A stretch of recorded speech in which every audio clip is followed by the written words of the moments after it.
What let me ask you a question. How's it been working? Give me the experience, like compared to the WWE of working with AEW right now. The basic differences, like positives, negatives. Like to give what's your take? Classic Disco, by the way, where he answers his own question right after he asks it. But honestly, the biggest difference is the creative freedom, I think. And I'm not saying that in a burial of the WWE system. It's the way it is. There's a lot of writers and there's approvals and there's a lot of levels of government that you have to go through to get something done. And you could have the best idea in the world.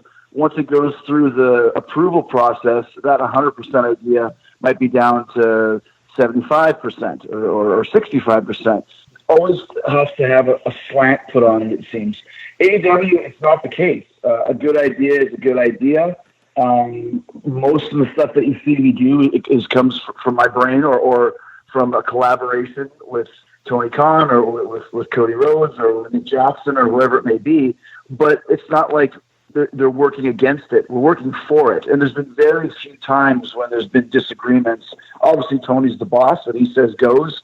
But there's very few disagreements. If he knows that you have an idea that you really feel passionate about, he most of the time goes with it because he's a real open thinking type of guy. So it's it's a lot more, I guess, just like I said, a lot more freedom and allowing artists to be artists. After 30 years of doing this, I think I know kind of what to do, and I'm being allowed to do that. Let me ask you a question. So back when let's go back to '96. Okay, and WCW, you knew how the climate was there. Basically, you have 12 minutes. You got an 8-minute match, and they're giving you 4 minutes pre-match for an interview. And you would basically just come up with your own promo because you would cut a good promo, stuff and thing. Like we did the list of 1,000 holds and stuff. We would all collaborate on it. Like there weren't any writers or anything. It was just like the boys just getting and like you went out there and did your promo. Okay, and everybody in WCW kind of had the creative freedom for their promos, right?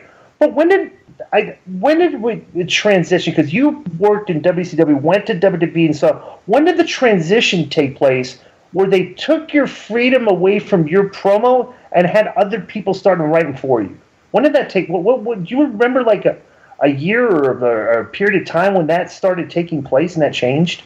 Yeah, I mean, I can tell you the exact period of time. When I started in WWE, if you talk about the famous the clock countdown, you and the Rock. You're right. Yeah. Yes. Yeah. Okay. That was all me. I wrote that. I remember on the floor of my apartment, just on the bedroom floor, just wrote it all down. And the Rock and myself and Vince Russo went over it just to kind of so they could see what I was going to be saying. And Rock threw in a couple lines, and Vince threw in a couple lines, and that was it. There was no discussion with anybody else. There was no rehearsal. There was no let's check for camera angles or anything like that, which is the exact opposite of how they do things now.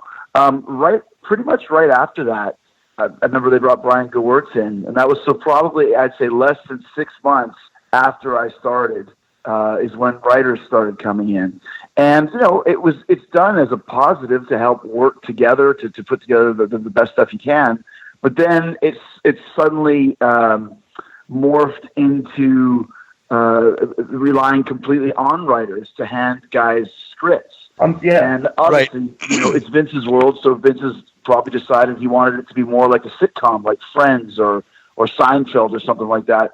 Meanwhile, as you all know, nobody can write a promo for you better than you can.